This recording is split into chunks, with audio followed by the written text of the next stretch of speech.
you're looking for a brand ambassador or an influencer to help promote your brand, one of the biggest things you have to do is make sure they are aligned to your brand.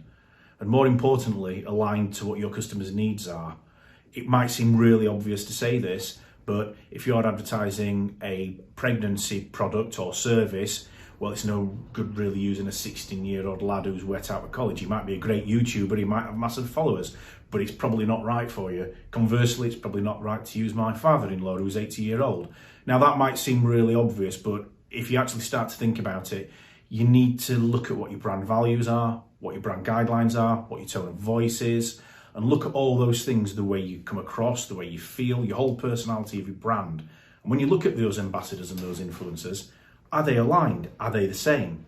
Because if they're not right for you. And the danger is, if they're not absolutely right, there'll be a misalignment to what your customers' needs are.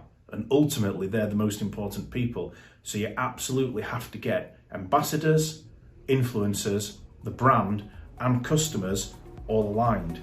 So it's got to be the same personality, the same feel, the same tone, the same values. And often I've been in many meetings where I say to a company, what are your values? They haven't even got them. It's the biggest mistake of all. Get your values right, because it fundamentally helps drive and shape how ambassadors and influencers work for you.